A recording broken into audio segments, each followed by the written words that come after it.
Good morning, students. Today's topic is rotating crystal method.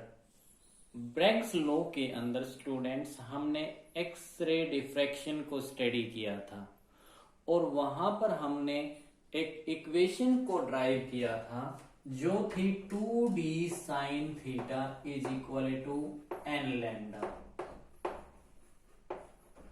और इस equation को हमने नाम दिया था ब्रैग्स इक्वेशन का और हमने ये बोला था कि ये ब्रैग इक्वेशन तभी सेटिस्फाई होगी जब थीटा और लैम्डा की वैल्यू मैच करें for given value of D के ऊपर। ये डी क्या चीज है? ये इंटरप्लेनर स्पेसिंग है, मींस प्लेन के बीच का डिस्टेंस है जो कि एक पर्टिकुलर प्लेन के लिए फिक्स होगा। यानी मेरे को ये कहूं कि यहां पर एक्सरे तभी रिफ्लेक्ट करेगी किसी ब्रैग्स प्लेन से जब थीटा और लैम्डा की वैल्यू क्या करें? मैच करें।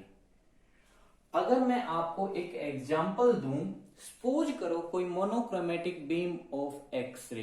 मोनोक्रोमेटिक मींस एक सिंगल वेवलेंथ की एक्सरे अगर किसी 3 डायमेंशनल क्रिस्टल के ऊपर इंसिडेंट करती है किसी भी आर्बिट्रेरी एंगल के ऊपर, तो वहां पर क्या ये ब्रैग इक्वेशन सेटिस्फाई होगी? नहीं होगी, क्योंकि जब तक ये कंडीशन थीटा और लैम्डा फॉर दिस डी के लिए सेटिस्फाई नहीं होगा, मैचअप नहीं होगा, तब तक ये इक्वेशन हमारे पास सेटिस्फाई नहीं होने वाली। यानी कि एक्सरे का रिफ्लेक्शन तभी अकर करेगा किसी ब्रैग्स प्लेन से जब ये इक्वेशन क्या होगी? सेटिस्फाई होगी। तो इस इक्वेशंस को अगर हमें सेटिस्फाई करना है स्टूडेंट्स, तो हमें क्या करना होगा? इस इक्वेशन को स्कैन करना होगा, यानी कि इस इक्वेशन को बारीकी से जांचना होगा, परखना होगा। और इस इक्वेशंस को स्टूडेंट हम किस में जांच सकते हैं, किस में परख सकते हैं? या तो थीटा के अंदर परख सकते हैं, यानी कि इसको स्कैन किस में कर सकते हैं? 2 में स्कैन कर सकते हैं, या तो थीटा के अंदर स्कैन कर सकते हैं या लैम्डा के लिए स्कैन कर सकते हैं। यानी कि डी तो फिक्स है और एन क्या चीज है? Order of reflection. अगर फर्स्ट ऑर्डर ऑफ रिफ्लेक्शन को स्टडी कर रहा हूं तो एन भी वैल्यू कांस्टेंट हो गया, टो भी कांस्टेंट हो गया। अगर इस इक्वेशंस को अगर मेरे को स्कैन करना है तो इस इक्वेशन को स्कैन मैं किस किस में कर सकता हूं? थीटा के अंदर स्कैन कर सकता हूं और लैम्डा के अंदर स्कैन कर सकता हूं। यानी कि यहां पर इस इक्वेशन को सेटिस्फाई करने के लिए 2 डिफरेंट मेथड्स बनेंगे।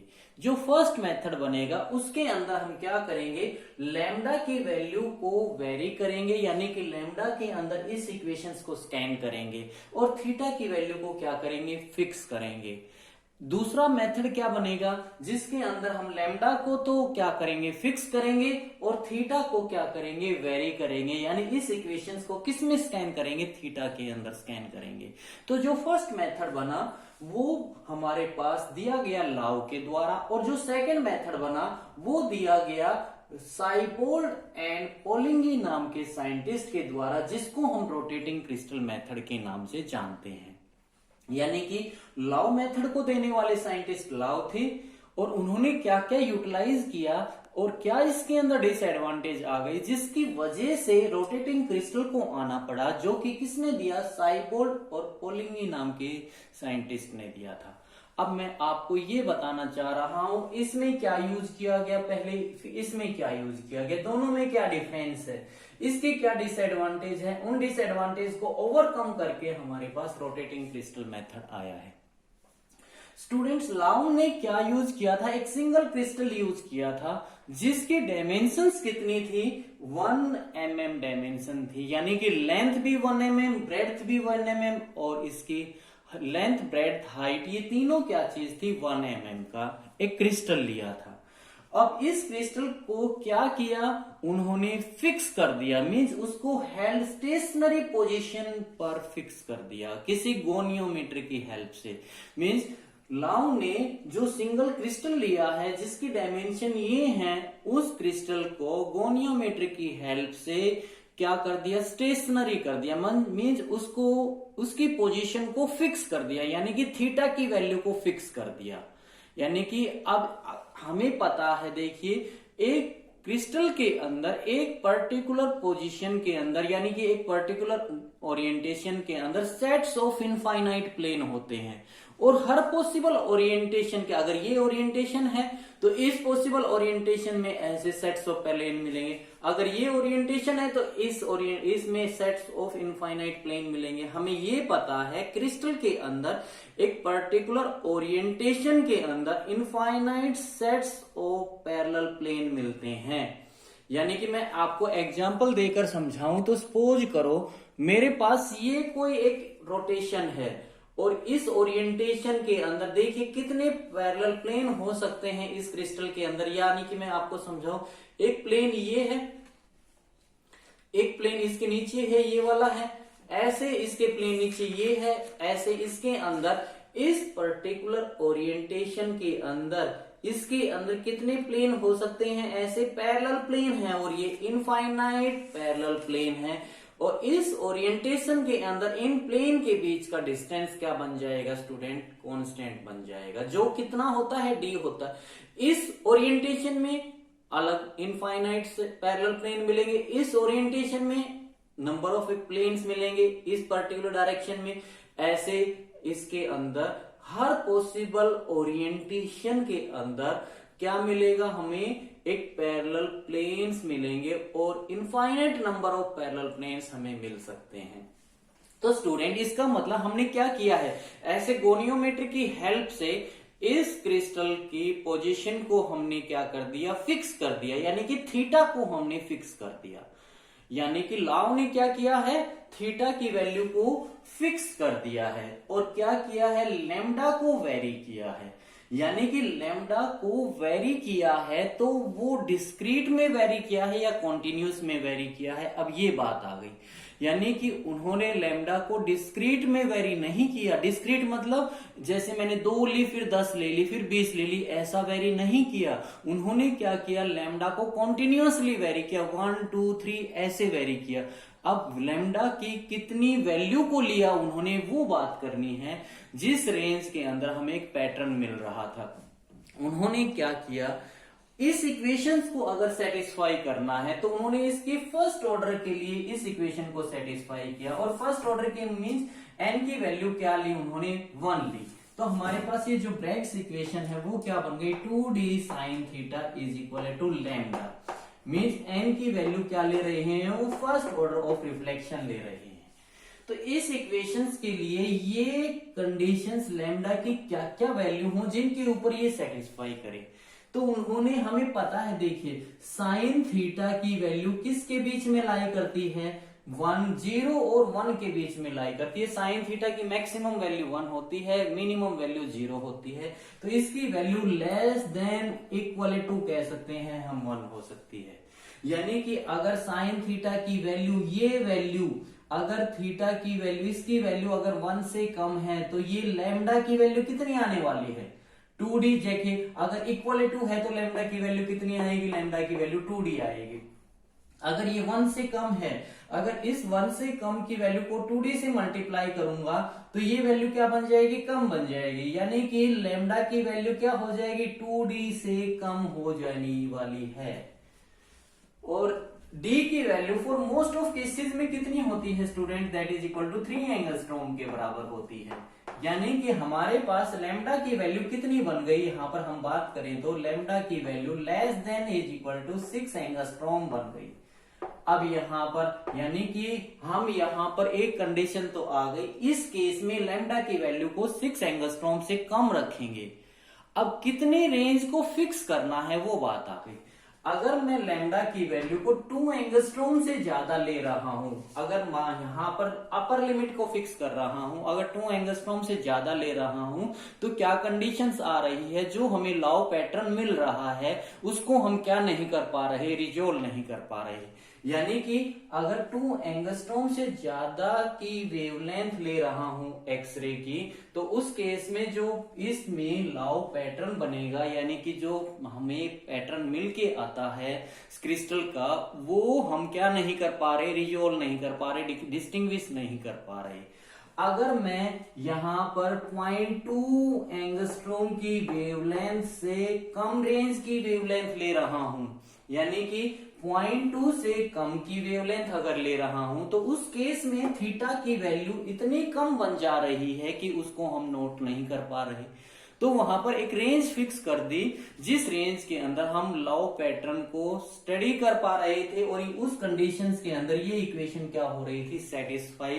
तो वो रेंज कितनी थी स्टूडेंट, 0.2 एंगस्ट्रोम टू 2 एंगस्ट्रोम। इस रेंज के अंदर हमें क्या इस मेथड के द्वारा जो लव पैटर्न मिल रहा था वो उसको हम स्टडी कर पा रहे थे, और इस रेंज के अंदर ये इक्वेशन क्या हो रही थी, 2d sin theta is equal to n lambda हमारे पास सेटिस्फाई हो रही थी। तो ये एक्सरे की वेवलेंथ को हमने क्या कर दिया है, इसके अंदर कॉन्टिन्यूसली वेरी करेंगे, यानी कि लव मेथड में क्या हो गया, सिंगल क्रिस्टल को यूज किया गया जिसकी डायमेंशन कितनी है, 1 mm है, उसको हमने फिक्स कर दिया है, यानी कि थीटा को फिक्स कर दिया है, लैम्डा को वेरी कर लिया है। इस इक्वेशंस को हम स्कैन करने वाले हैं लैम्डा के अंदर, इस रेंज के अंदर, और कॉन्टिन्यूसली हम इसको क्या करेंगे, वेरी करेंगे। तो कॉन्टिन्यूसली जब वेरी करेंगे तो स्टूडेंट इस केस में ये जो वाला मेथड था हमने क्या स्टडी किया था, ये वाला मेथड हमें क्या सक्सेसफुली किस चीज को एक्सप्लेन कर रहा था, जो क्रिस्टल की सिमेट्री है, मीन्स में एक्सिस ऑफ सिमेट्री है, उसको ये सक्सेसफुली एक्सप्लेन कर रहा था। Laue method successfully explain axis of symmetry parallel to the incident beam of X-ray, यानी कि अगर क्रिस्टल हमें 4-फोल्ड एक्सिस ऑफ सिमेट्री शो कर रहा है, तो हमें लव पैटर्न भी कैसा मिल रहा था, 4-फोल्ड का मिल रहा था। यानी कि अगर क्रिस्टल की कोई 4-फोल्ड सिमेट्री है तो उस केस में हमें कोई पैटर्न जो मिल रहा था वो कोई या तो इलिप्स, ऐसा इलिप्सॉइड पैटर्न कुछ मिल रहा था, यानी कि इसकी भी कितनी 4-फोल्ड है, 4-फोल्ड के बाद वही सिमेट्री क्या होती है, रिपीट होती है। और जो ये एक्सिस ऑफ सिमेट्री है, एक्सिस ऑफ सिमेट्री का जो कंसेप्ट है, ये हमें क्या इस क्रिस्टल के अंदर ओरिएंटेशंस को चेक करने में बहुत ज्यादा हेल्प करता है सॉलिड स्टेट के एक्सपेरिमेंट्स के अंदर। इसका मतलब हमारे पास ये जो लव मेथड है ये सक्सेसफुली किस चीज को एक्सप्लेन कर रहा है, symmetry and orientation of crystal को एक्सप्लेन कर रहा है। लेकिन इसकी एक मेजर डिसएडवांटेज आ गई, और वो डिसएडवांटेज क्या थी जिसकी वजह से रोटेटिंग क्रिस्टल मेथड को आना पड़ा। इसकी जो मेजर डिसएडवांटेज थी वो ये थी कि स्टूडेंट जो ये लव मेथड था ये क्रिस्टल स्ट्रक्चर को डिटरमिन करने में फेल हो रहा था। यानी कि नंबर 1 तो ये मेथड हमें क्रिस्टल स्ट्रक्चर के अंदर किस टाइप की यूनिट सेल्स हैं, सिंपल क्यूबिक है, बॉडी सेंटर्ड है, फेस सेंटर्ड है, एंड फेस सेंटर्ड है, इसको एक्सप्लेन करने में ये फेल हो रहा था। और फिर उन यूनिट सेल्स की प्रिमिटिव ट्रांसलेशन वेक्टर जो ए बी सी हैं उनको एक्सप्लेन करने में ये फेल हो रहा था, यानी बेसिस को इस एक्सपेरिमेंट की हेल्प से हम डिटरमिन नहीं कर पा रहे थे। तो इन प्रॉब्लम्स को ओवरकम करने के लिए कौन सा मेथड आया था, रोटेटिंग क्रिस्टल मेथड आया था। और रोटेटिंग क्रिस्टल मेथड ने क्रिस्टल स्ट्रक्चर को सक्सेसफुली एक्सप्लेन कर दिया था। तो चलिए बात करते हैं रोटेटिंग क्रिस्टल मेथड के ऊपर, जो कि साइबोल्ड और पोलिंगी नाम के साइंटिस्ट के द्वारा दिया गया था। सबसे पहले हम इसके कंस्ट्रक्शन की बात करेंगे। अगर मैं इन दोनों के डिफरेंस की बात करूं तो इन्होंने भी क्या लिया, एक सिंगल क्रिस्टल को लिया जिसकी dimension not more than 1 mm, यानी कि लेंथ ब्रेड्थ हाइट कितनी होनी चाहिए, 1 mm, इससे ज्यादा नहीं होनी चाहिए। इस केस में इन्होंने क्या किया, इस क्रिस्टल की पोजीशन को फिक्स नहीं किया, उसको रोटेट किया, स्लोली रोटेट किया एक पर्टिकुलर डायरेक्शन में about axis of the rotation. अब इसका मतलब जब वो क्रिस्टल रोटेट करेगा तो थीटा की वैल्यू उस केस में क्या करेगी, वेरी करेगी। यानी थीटा को तो वेरी करवाया इन्होंने और लैम्डा की वैल्यू को क्या कर दिया, फिक्स कर दिया। यानी कि वो लैम्डा को मोनोक्रोमेटिक बनाएंगे और क्रिस्टल को क्या करवाएंगे, रोटेट करवाएंगे। हमें कंसेप्ट मिल गया। इस मेथड में अगर इस equation 2d sin theta is equal to n lambda को सेटिस्फाई करना है तो यहां पर क्या किया गया है, थीटा को वेरी किया गया है, लैम्डा को फिक्स किया गया है, लैम्डा को मोनोक्रोमेटिक एक सिंगल वेवलेंथ की लाइट को बना दिया गया है। कैसे बनाया गया, चलिए इस पार्ट्स पर हम बात करते हैं। लैम्डा को सबसे पहले यानी कि एक्सरे को हमें जनरेट करना है, तो ये कितने स्टेप्स में बना है, देखिए स्टूडेंट, ये हमारा जो रोटेटिंग क्रिस्टल मेथड है that is made up of a 3 parts. Number 1 X-ray tube, number 2 filter and number 3 is the photographic film. अब जो हमारे एक्सरे ट्यूब है इसमें क्या चीज है, X-ray tube consist of a target metal जो मेटल का बना है, और ये हमारे पास क्या चीज है, कैथोड है। यानी कि स्टूडेंट देखिए जब कैथोड को हीटअप करते हैं तो इलेक्ट्रॉन्स इमिट आउट होते हैं, इलेक्ट्रॉन्स इमिट आउट करते हैं, और वो हाई एनर्जेटिक इलेक्ट्रॉन जब इस टारगेट मेटल के ऊपर स्ट्राइक करते हैं तो एक्सरे जनरेट होती है, और डिफरेंट डिफरेंट वेवलेंथ की एक्सरे जनरेट होती है। जब वो डिफरेंट डिफरेंट वेवलेंथ की एक्सरे जनरेट होगी तो हमने क्या कर दिया, और वो एक्सरे इमिट आउट करती हैं from the window of the X-ray tube से। अब वो जो डिफरेंट डिफरेंट वेवलेंथ की एक्सरे इमिट आउट कर रही हैं उसको हमें क्या करना था, एक सिंगल वेवलेंथ की एक्सरे बनाना था। उसके लिए हमने क्या किया, एक फिल्टर को लिया। ये फिल्टर क्या करेगा, एक स्पेसिफिक वेवलेंथ को ही अपने अंदर से इमिट करेगा, बाकी सब वेवलेंथ को अपने अंदर एब्जॉर्ब कर लेगा। यानी कि ये जो फिल्टर है that filter is to be placed in front of that X-ray tube and that filter absorb all other wavelength of a X-ray and emit out only a single wavelength of light। तो हमें इस filter से क्या मिल जाएगी, एक monochromatic x ray मिल जाएगी। अब यहां से थर्ड स्टेप में क्या चीज है, देखिए स्टूडेंट ये बहुत इंपॉर्टेंट है। ये मेरे पास एक फोटोग्राफिक फिल्म है, यानी कि मैं आपको ऐसे शो कर दूं, ये कुछ इस टाइप की है, जैसे मैं आपको ये दिखा रहा हूं। ये मेरे पास क्या चीज है, सिलेंड्रिकल है, ये सिलेंड्रिकल के फॉर्म में है, ऐसे है, ये होलो है अंदर से, और ये अगर मैं इसको ऊपर से कवर कर दूं तो ऐसे बन जाएगी। यानी कि ये ऐसे मैंने लगा दी, और यहां से स्टूडेंट्स देखिए इसके इधर मैंने एक ऐसे क्या किया है, एक कोलीमेटर लगा दिया है। मींस ये मेरे पास एक सिलेंड्रिकल ड्रम है, इस ड्रम के इनर सर्कमफ्रेंस के अंदर ऐसे चारों तरफ मैंने एक फोटोग्राफिक फिल्म लगा दी है। इसके अंदर हमने इसके चारों तरफ ऐसे क्या लगा दी है, फोटोग्राफिक फिल्म, जिसके ऊपर जो हमारा पैटर्न बनने वाला है। अब इसके बाद हमने क्या किया, ये तो मेरे पास क्या चीज है, ये मेरे पास एक सिलेंड्रिकल ड्रम है जिसके इनर सर्कमफ्रेंस के ऊपर हमने फोटोग्राफिक फिल्म लगा रखी है। मैंने अभी बताया जैसे इसके यहां पर मैंने एक होल किया, इस साइड पे होल किया और एक इस साइड पे होल किया। इस होल के ऊपर तो क्या लगा दिया है, कोलीमेटर लगा दिया है। और कोलीमेटर क्या होता है, एक डिवाइस होती है जो कि हमारे को क्या देती है, एक पैरेलल बीम प्रोड्यूस करके देती है। यानी कि ये कोलीमेटर के अंदर क्या होता है, एक एंड के ऊपर तो कन्वेक्स लेंस लगा होता है, दूसरे एंड के ऊपर अपर्चर लगा होता है, यानी कि होल होता है। वो होल किसका काम करता है, एक मोनोक्रोमेट एक पॉइंट सोर्स का काम करता है। मींस ये होल जो है एक पॉइंट सोर्स का काम करेगा। इस एंड के ऊपर कन्वेक्स लेंस लगा हुआ है, ये कन्वेक्स लेंस इस सोर्स से जब फोकल पॉइंट के ऊपर आ जाएगा, यानी कि कन्वेक्स लेंस क्या करता है, देखिए कन्वेक्स लेंस एक पॉइंट सोर्स से गिरने वाली लाइट को, अगर ये कन्वेक्स लेंस इस सोर्स से कहां पर है, फोकस के ऊपर है, तो ये क्या बना देगा, पैरेलल बीम ऑफ रे बना देगा। इसका मतलब अगर ये वाला कन्वेक्स लेंस इस कोलीमेटर का इस सोर्स के फोकल पॉइंट के ऊपर है, तो ये कन्वेक्स लेंस इस सोर्स से आने वाली लाइट को क्या बना देगा, पैरेलल बना देगा, एक parallel beam of X ray बना देगा, जनरेट कर देगा। कोलीमेटर का सिर्फ ये काम होता है, और इस एंड से जो अनडेविएटेड एक्सरे हैं वो डायरेक्टली एमिट आउट कर जाती है। अब इसके बाद हमने क्या किया, एक सिंगल क्रिस्टल लिया है जिसकी डायमेंशन कितनी है, नॉट मोर देन 1 mm। इस क्रिस्टल को हमने क्या किया है, सेट किया है इनटू ए स्लो रोटेशन। ये क्रिस्टल क्या करे, स्लोली रोटेट करे।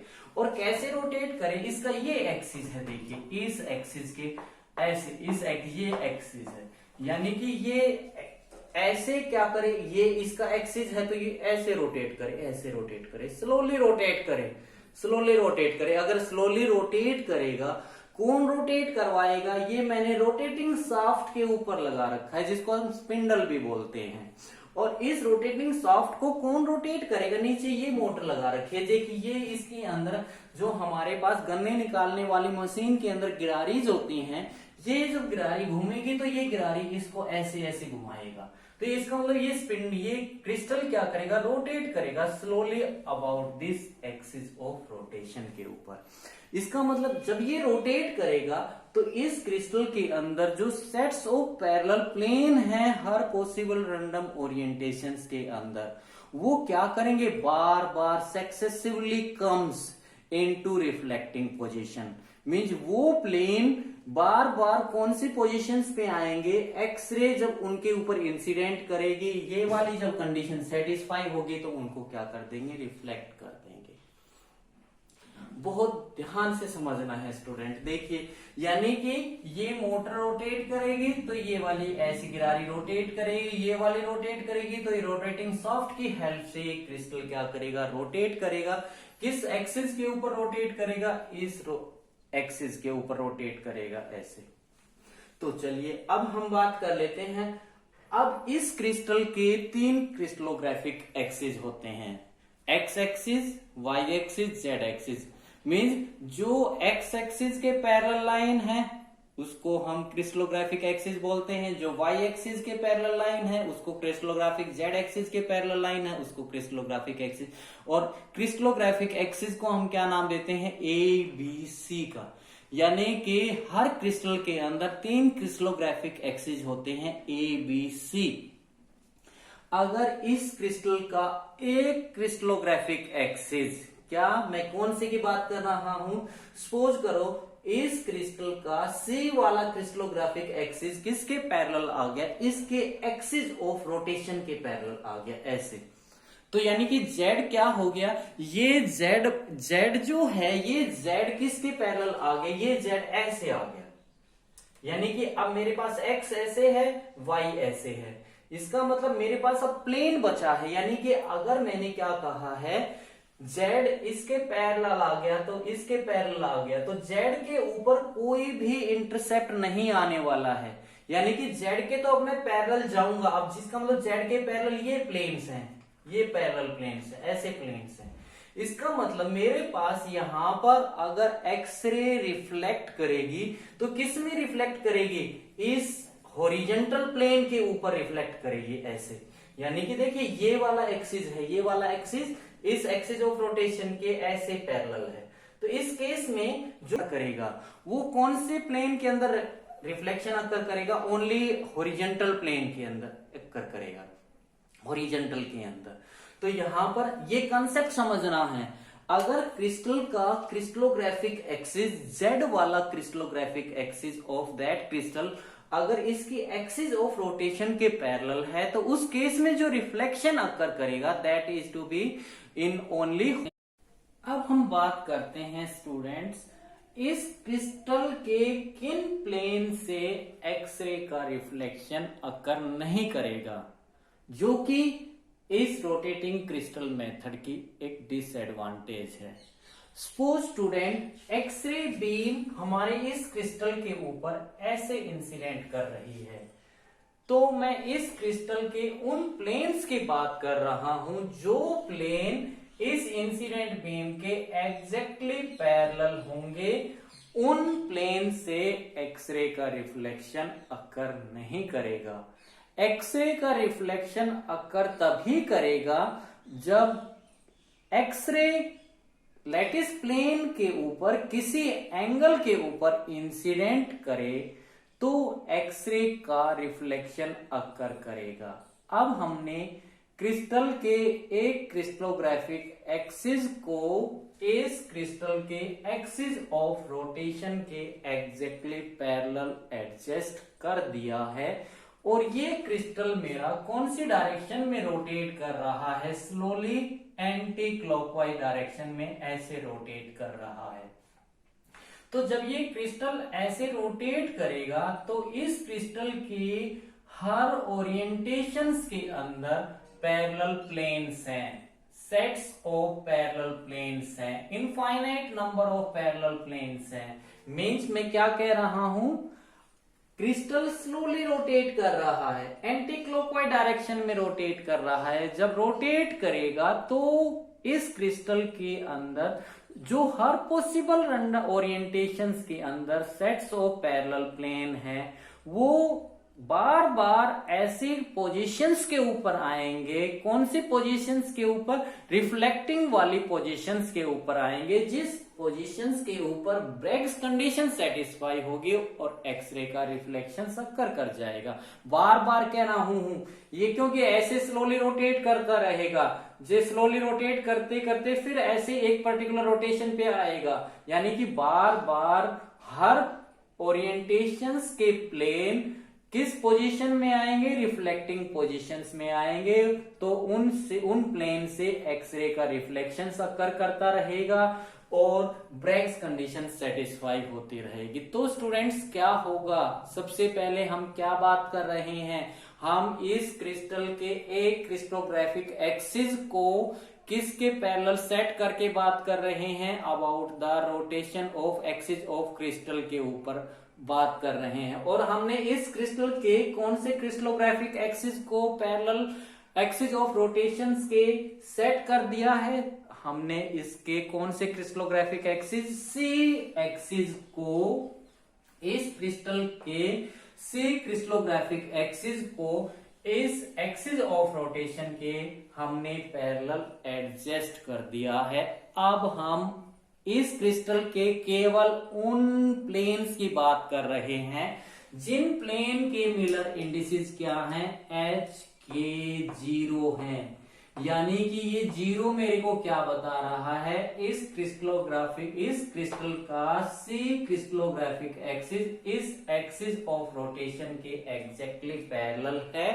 यानी कि इस एक्सिस के ऊपर हमारे पास कोई इंटरसेप्ट आने वाला नहीं है, हम इसके पैरेलल जाने वाले हैं।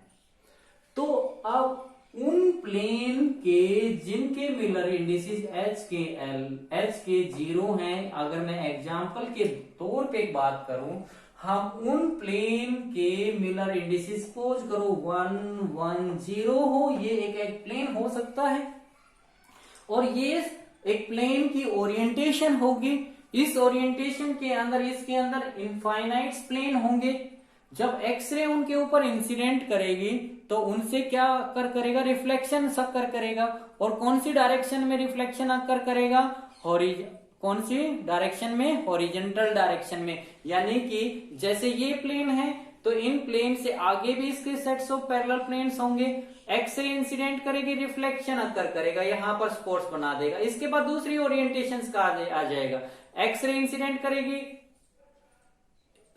क्या करेगा, रिफ्लेक्शन अकर करेगा और फोटोग्राफिक फिल्म के ऊपर क्या बना देगा, एक स्पॉट्स बना देगा। ऐसे ये क्या होंगे, हर पॉसिबल रैंडम ओरिएंटेशंस के अंदर जो पैरेलल प्लेन्स हैं, जब उनके ऊपर एक्सरे इंसिडेंट करेगी तो उनसे क्या अकर करेगा, रिफ्लेक्शन अकर करेगा उन प्लेन के जिनके मिलर इंडिसेस एच के 0 होंगे। तो वो स्क्रीन के सेंटर के ऊपर, इस फोटोग्राफिक फिल्म के सेंटर के ऊपर क्या बना देंगे, ऐसे स्पॉट्स की एक सेंट्रल लेयर बना देंगे, एक ऐसे लेयर्स बना देंगे।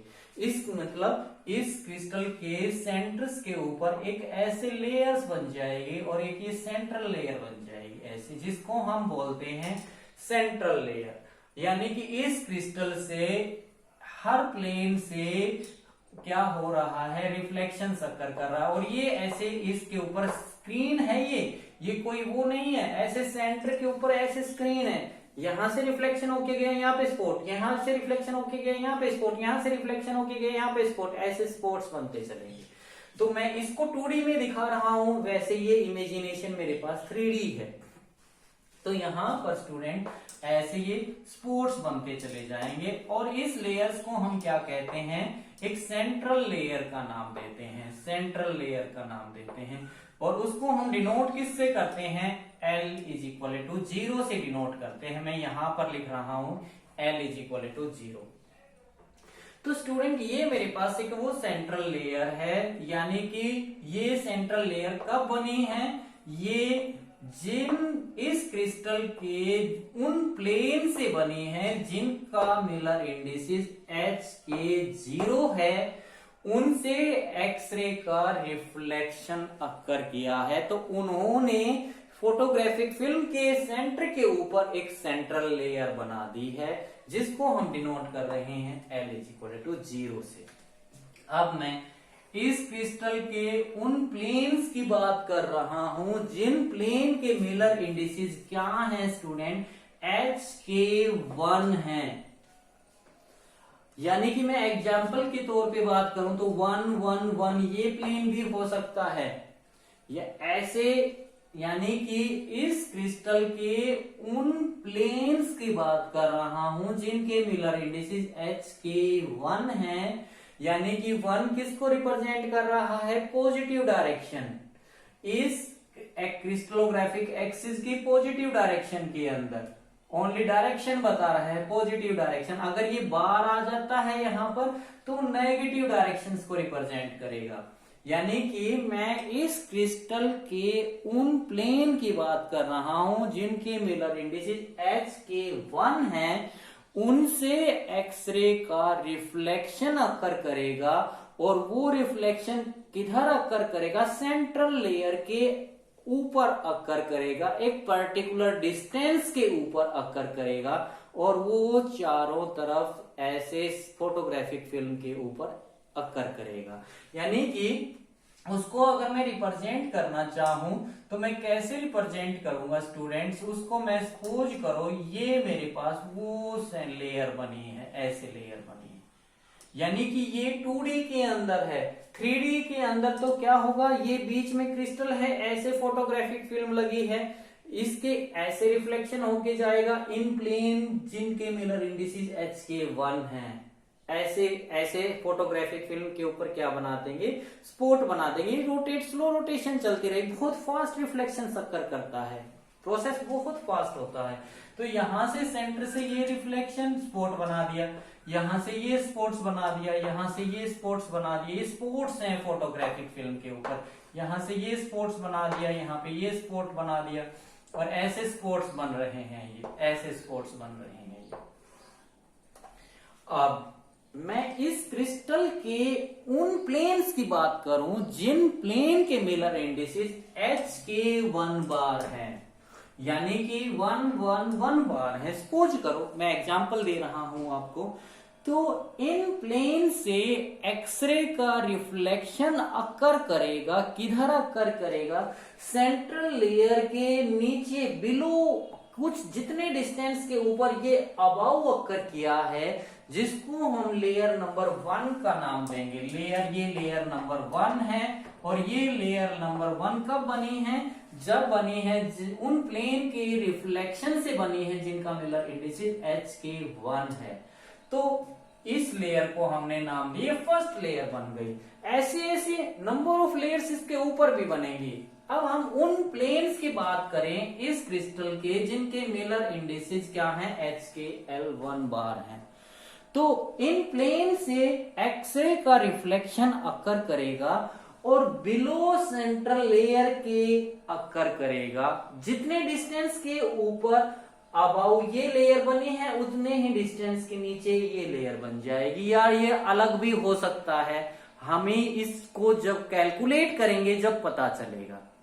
अब देखिए, तो यानी कि इस क्रिस्टल के उन प्लेन के मिलर इंडिसेस HK1 बार है, उनसे एक्सरे का रिफ्लेक्शन अकर किया, बिलो द सेंट्रल लेयर अकर किया, तो उनका जो पैटर्न बना वो ये कुछ इस टाइप का पैटर्न बना, ऐसे पैटर्न बन जाएगा, ये कुछ इस टाइप का ऐसे पैटर्न बनेगा। यानी कि यहां से ये ऐसे रिफ्लेक्शन, यहां पर स्पॉट बना दिया, यहां पर स्पॉट बना दिया, यहां पर ये स्पॉट बना दिया, यहां पर ये स्पॉट बना दिया, यहाँ पर ये स्पोर्ट, ऐसे ये स्पोर्ट्स बनते गए। इसका मतलब ऐसे ऐसे हमारे पास इस केस में ना इस सेंट्रल लेयर के ऊपर नंबर ऑफ लेयर्स बनेंगे, इस सेंट्रल लेयर के नीचे नंबर ऑफ लेयर्स बनेंगे। अब हमने क्या किया है, जब हमने इस फोटोग्राफिक फिल्म को ओपन किया, यानी कि मैं यहां से, जैसे मैं आपको ये बता दूं, अगर मैं इस फोटोग्राफिक फिल्म, एक्सरे की फोटोग्राफिक फिल्म आपने देखी है, अगर ये मैंने ऐसे फोल्ड कर रखी है, अगर मैं सीजर्स की हेल्प से इसको ऐसे काट दूं, बीच में से काट दूं बीच में से, तो ये ऐसे जो गोल है वो किस में आ जाएगी, एक ऐसे स्ट्रेट में आ जाएगी, ऐसे बिल्कुल स्ट्रेट आ जाएगी। तो हमने जब इस फोटोग्राफिक फिल्म को ओपन किया तो ये जो सिलेंड्रिकल थी ऐसे, वो कैसे आ गई, ऐसे फ्लैट में आ गई। इसका मतलब जब हमने इस फोटोग्राफिक फिल्म को स्टडी किया तो हमने क्या देखा, अब हम उसको स्टडी करने जा रहे हैं। जब हमने इस फोटोग्राफिक फिल्म को ओपन किया तो हमने इस फोटोग्राफिक फिल्म के ऊपर एक तो ये सेंट्रल लेयर दिखी, और इस सेंट्रल लेयर का नाम है L0, और इस सेंट्रल लेयर के ऊपर ऐसे स्पॉट्स हैं। ये स्पॉट्स क्या हैं, मैं इनको नाम दे दूं, इमेजिन करो ये स्पॉट्स क्या हैं, ये एटम्स हैं, और इन एटम से ये लाइन क्या कर रही है, पास कर रही है। तो ये क्या बन गया, एक लैटिस प्लेन बन गया, एक सेंट्रल लेयर बन गई। ये सेंट्रल लेयर कब बनी है, जब बनी है जिन प्लेन के मिलर इंडिसेस क्या हैं, HK0 हैं। अब इस सेंट्रल लेयर के अबाउ ये हमारे पास एक लेयर बनी है, और इस लेयर को हमने नाम दे रखा है L1 है। ये लेयर कब बनी है, उन जिन प्लेन के मिलर इंडिसेस HK1 है उनसे रिफ्लेक्शन जब अकर किया है तो ये स्पोर्ट्स बने हैं, ये स्पोर्ट्स बने, और ये स्पोर्ट्स किसका काम कर रहे हैं, ये एटम्स का काम कर रहे हैं। यानी इन एटम से जब ये प्लेन पास किया है तो हम इसको क्या बोलेंगे, लैटिस प्लेन बोलेंगे। ऐसे ही इस सेंट्रल लेयर के नीचे एक प्लेन बना है, यानी कि वो कौन सा प्लेन है, उस लेयर को भी हम किसका नाम दे रहे हैं, L=1। यानी कि हमारे पास जब एक्सरे ब्रैग्स कंडीशन सेटिस्फाई होती है तो n की वैल्यू क्या होती है, ±1, यानी कि सेंटर के ऊपर भी सेंटर के नीचे भी। यानी कि ये मैं कौन से रिफ्लेक्शंस की बात कर रहा हूं, ओनली फर्स्ट ऑर्डर के रिफ्लेक्शन की बात कर रहा हूं। तो यानी कि यहां पर देखिए, यहां पर ये इसको भी हम किस से डिनोट करेंगे, L=1 से डिनोट करेंगे। लेकिन ये वाला जो प्लेन है, यानी कि ये वाली जो सेंट्रल लेयर के नीचे ये लेयर बनी है, ये लेयर कब बनी है, ये उन प्लेन के रिफ्लेक्शन से बनी है जिन प्लेन के मिलर इंडिसेस क्या हैं, HK1 बार है। ये सेंट्रल लेयर, ये सेंटर के अबाउ फर्स्ट लेयर, ये सेंट्रल लेयर के बिलो फर्स्ट लेयर, ये बनी है जिन प्लेन के मिलर इंडिसेस HK1 बार हैं, ये बनी है जिन प्लेन के मिलर इंडिसेस HK1 हैं, ये बनी है जिनके मिलर इंडिसेस HK0 हैं। कब बनी है, जब हमने इस क्रिस्टल का क्रिस्टोग्राफिक C एक्सिस इस एक्सिस ऑफ रोटेशन के पैरेलल सेट कर दिया है। तो हम इन दो प्लेन के बीच का ये डिस्टेंस कैलकुलेट कर लेंगे स्टूडेंट्स। ये डिस्टेंस क्या होता है, हमारे पास d होता है, और यहां पर ये क्या आ जाएगा, इस d की वैल्यू क्या आ जाएगी, एग्जैक्टली C आ जाएगी। और यहां पर इस C की वैल्यू को हम यहां पर पुट कर दें, इसका मतलब जो हमारे पास ये ब्रैग्स रिलेशन है 2d sin थीटा = लैम्डा, ये मैंने फर्स्ट ऑर्डर ऑफ रिफ्लेक्शंस के लिए लगा रखी है। तो यहां पर भी मैं सिर्फ इस सेंट्रल लेयर के अबाउ फर्स्ट लेयर, इस सेंट्रल के बिलो फर्स्ट लेयर, ये माइनस को रिप्रेजेंट कर रही है, ये प्लस को रिप्रेजेंट कर रही है। इसका मतलब ये फर्स्ट ऑर्डर ऑफ रिफ्लेक्शंस को रिप्रेजेंट कर रही है। तो यहां पर इन दो प्लेन के बीच का डिस्टेंस क्या आ गया, C आ गया, और यहां पर इस d की जगह में क्या पुट कर दूंगा, 2d की जगह C sin theta = lambda. n की वैल्यू क्या हो गई 1। तो यहां से c की वैल्यू को हम कैलकुलेट कर लेंगे और क्या आ गया लैम्डा अपॉन 2 साइन थीटा। इसकी वैल्यू को कैलकुलेट कर लिया तो हमें क्या मिल गया यहाँ पर c basis of that unit cell या क्रिस्टल के एक बेसिस को हम प्राप्त कर लेंगे।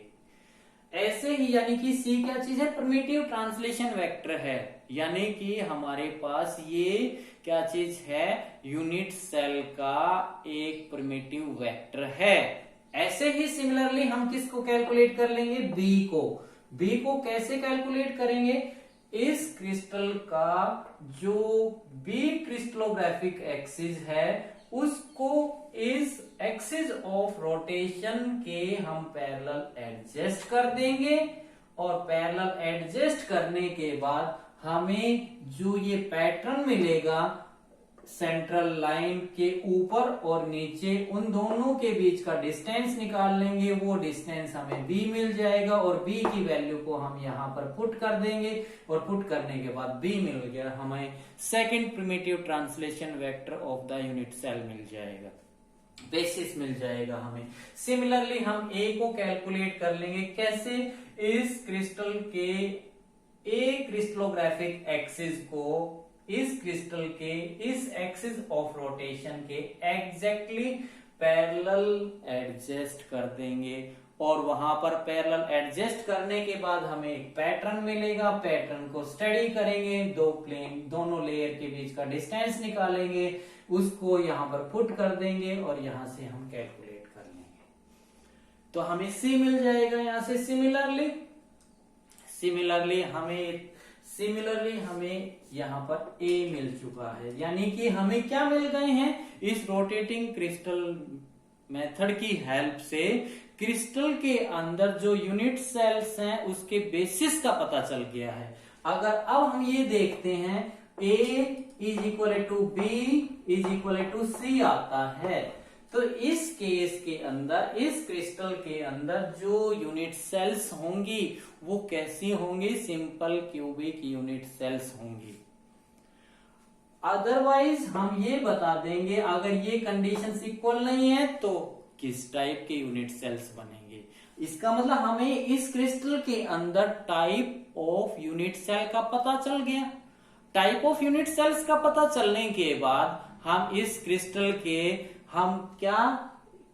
क्रिस्टल के स्ट्रक्चर को इजीली डिटरमिन कर सकते हैं। कैसे, अगर इस क्रिस्टल का स्ट्रक्चर क्या होगा कि किस से बना होगा, यूनिट सेल से बना होगा। कैसे यूनिट सेल से बना होगा, या तो सिंपल क्यूबिक से बना होगा या दूसरी यूनिट सेल से बना होगा, वो हम ये पता करके फाइंड आउट कर सकते हैं। तो स्टूडेंट्स एक बात यहां पर याद रखना, ये क्रिस्टल जो है वो कौन सी डायरेक्शंस में रोटेट करेगा, वो एंटी क्लॉकवाइज डायरेक्शंस में ऐसे रोटेट करेगा, स्लोली रोटेट करेगा about its axis of rotation, ऐसे रोटेट करता रहेगा। और जब ये रोटेट करेगा ना तो इसके अंदर सेट्स ऑफ जो पैरेलल प्लेन है वो बार बार रिफ्लेक्टिंग पोजीशंस के ऊपर आएंगे जिससे रिफ्लेक्शन अकर करता है। तो स्टूडेंट्स ये रोटेटिंग क्रिस्टल मेथड है। अगर आपको मेरा लेक्चर अच्छा लगे तो चैनल को सब्सक्राइब जरूर करें और मेरे को ये जरूर बताएं स्टूडेंट्स कमेंट करके कि आपको मेरा ये लेक्चर कैसा लगा। Thank you.